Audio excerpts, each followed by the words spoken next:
Dudes and dudettes, boys, girls, and so forth. What we are looking at here is an HO scale model of a truck that was, well, part of my young life. I grew up with these things. I actually learned how to drive on one of these back in the late 70s. Now, there is a story behind the story here which I would like to tell you.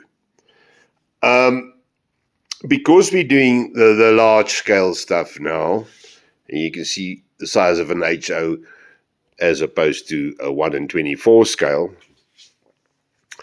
I wanted to do a 1/24 scale version of this truck, and it's hen's teeth. You cannot find bodies for these things.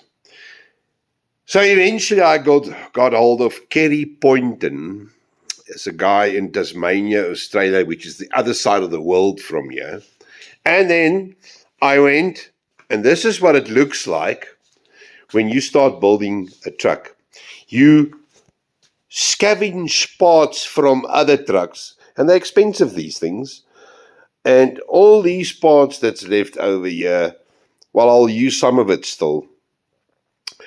Doesn't necessarily go to waste, but yeah, out of this, you only use the chassis and a couple of parts to start building your truck. Now, I got hold of Kerry Poynton. He does a 1 in 24 scale Merc cab. And this year, that is it. Now, I need to tell you some things. The South African guys would know what I'm on about. This is basically the cab we had here only on two models. The 1418 and the 1621 in our country. But there was a different child on the block. Now, Merc South Africa did a lot of things to our trucks that was on no other of these bullnose Mercs. Now, this is what I'm busy with. Yeah. Now, very specifically, let me show you some things that's different here. We had this fin. Why is it not focusing? There. This fin here on top of the bonnet, which I made with clay.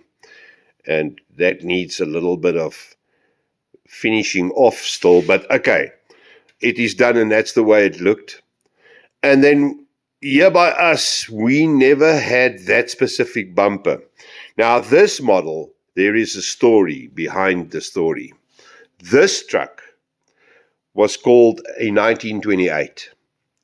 Had the 355T motor, which was the first foray of Merc here in South Africa into turbocharging in a larger truck. They had a 1517, which is a little thing. This was actually one of their first bigger trucks, rated at 280 horsepower, which back in those days were a lot of power. It's not like later years when I was driving where we had 500 and 600 and 700 horses. But back in those days, a Merc was not considered a performance truck, not by a long shot. They were workhorses. Hulle was donkeys. So performance was never used in the same sense as the Merc until this thing came out. And a lot of guys are not believing me. I was there. I saw the carnage this thing caused amongst the 300 and even 350 Cumminses. This truck could pull. There was a specific one at our crusher here. I've told the story in one of my groups. WD Hall Transport here in Heidelberg had that truck, and it pulled 15 cubic meters of sand on a Copeland tipper. And boy, oh boy, very, very few trucks could live with that thing back in those days. This was an immensely strong little truck. It was quick, it was fast, it could run other side of 100 km an hour, which was fast in those years, especially for a Merc. And okay, it had some other little things on this one that I'm building that the owner put on it. You know, the long range tank. That was a very specific thing back in those days. They all looked like that. There will be a little pipe that goes from here to the main diesel tank. Also, Mercedes put a 300-litre tank on it as opposed to the 200-litre tanks that was on all our trucks. Slight exhaust changes. There were slight little changes on the fender here. Okay, this side I've done a little bit, you know, blended it in, but it'll look the same this side. That is just some alterations they did on the fender. So I'll put the clay over here and then shape it in there like I did the front. Also, it being turbocharged, the exhaust system was a bit different. It was one hell of a little truck. And this, I actually got hold of the transport company. The guy that owns it, he says to me, well, he's got rid of everything. He hasn't got any more pictures. It's just so sad. Main reason being Mercedes-Benz South Africa changed, except for, you know, as opposed to this little fin there that they did and some other little things. This bumper here was the one that we were used to. Okay, this was also a South African specific bumper that came onto these trucks. But only the 28 turbocharged ones, this bumper was also an option. And nobody remembers this. Everybody's fighting with me and say it's not. This was a Mercedes-Benz part.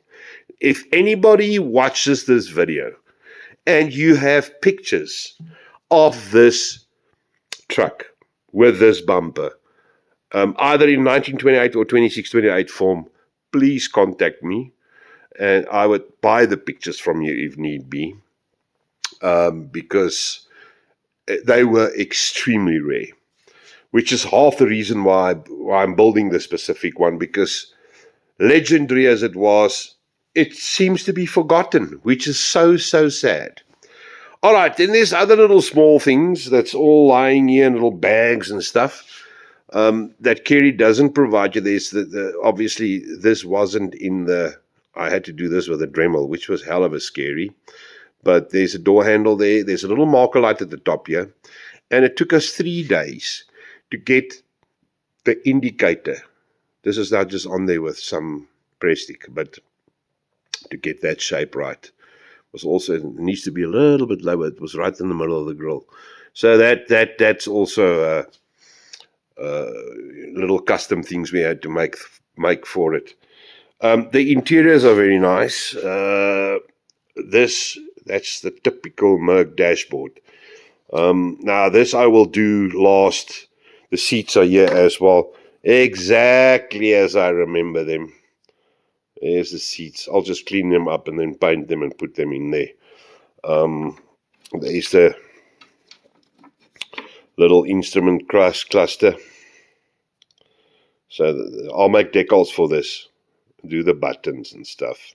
Yeah, so a lot of work, still a lot of fun. And one day when you have time, I'll tell you a couple of stories about this truck. But that's it. That's what I'm doing at the moment, guys, in between all the other stuff. I will show you, Oaks, later. I've got a couple of wagons that arrived today, new ones that's going to be new models, completely new models. What the hell, I'm here. Might as well just show you. The grain wagons I've showed you. This was such an expensive wagon, I thought it'll never sell. I've got plenty orders for them. This is our new QZ4, which is basically the same as a GZ, but there's a couple of changes to the doors and stuff, and it carried explosives, so it hasn't got the windows and everything, because dynamite doesn't need windows, eh? Anyway, and then this is so sexy. This is the little wine tanker, the XH. I can't wait to start building this. Because of the nice overhangs and stuff, or it's just a shorter, stockier little wagon. Very, very similar, because out of those, they did the water tankers for the Garretts over here. The X20s and X17s actually were done out of these. So, yeah, it's got the corrugations on it too, so that'll be fun. Anyway, guys, just a quick video to tell you that I'm still here and I'm still okay. The order I did for the guys in the UK is done. The boxes are packed. I'm busy with a new grain wagon here for a customer, local guy, old Yaku. So that we got so much crap with load shedding, it's just ridiculous.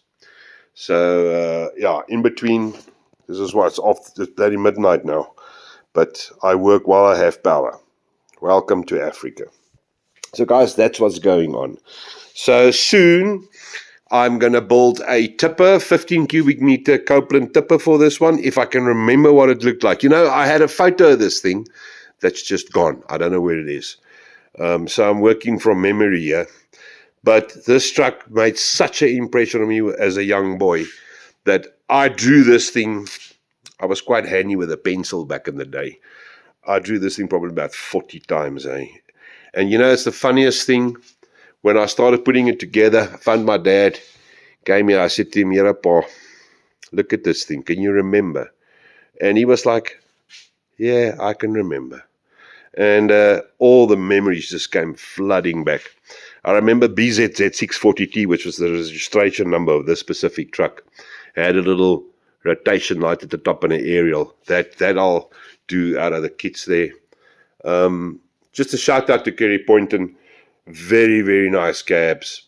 If you guys ever want to go into long-nose Mercs, this scale, I think this is more or less one of the better. Well, it's the only bloody cab you can get at the moment. So, yeah. All right, dudes, I'm going to go, and then we'll speak later. It's just a quick little video to tell you that I'm not dead. I see there's still a couple of subscribers. We're pushing 900. Brilliant, boys, brilliant. Dankie julle. Okay, we'll speak later. Have a hell of a nice time. Goed, tot ziens.